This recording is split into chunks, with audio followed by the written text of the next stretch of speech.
Ngayon, ikakabit naman yung mga linya niya.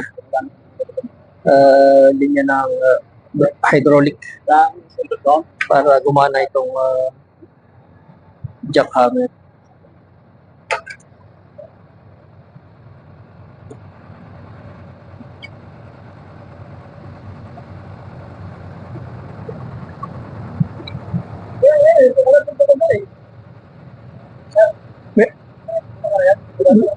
Pero yan pa, alam siguro ni ano, alam niya Asyong yun. Uh, uh, Marunong siya mag-operate nito eh. Kaya lang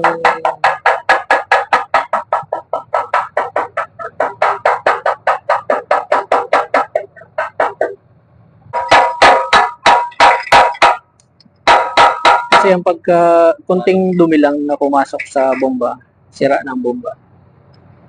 Kaya kailangan laging may bara. Dapat nga yan, meron siyang plug. Pagka tinatanggal, papalitan ng plug. So, kasi yung alikabok, malakas makasira ng ano yun.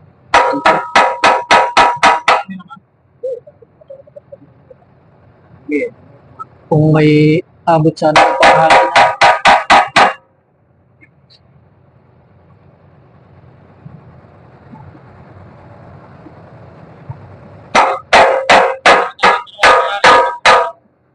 ang alam ko, ang istorya nito, malaki yung utang nung may-ari nito dito sa CMI.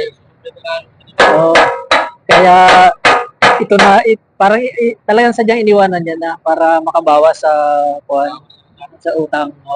Meron mo yan, ang dami niya no, may ison.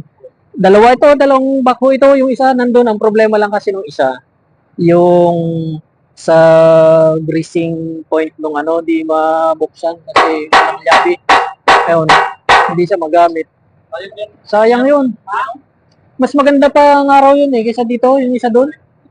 Oo. May isang ganito ka lang, ay malaking bagay. Kasi yung loader kasi, pag yung loader ang gagamitin mo, makitakbo. Pagkatakbo, suro, unload. Tapos balik ka na naman doon sa tambak. Eh ito, pwestuhan mo lang na isa eh. Gaganon-ganon na lang yung arm niya. Yun nga lang, medyo ano yung dakot niya, kukunti. Pero, kahit ko paano, mabilis ang ano, loading. Ang mahirap pa ay pag yung bako lumulusong sa putikan. Yung ano, loader. Samantalang ito ay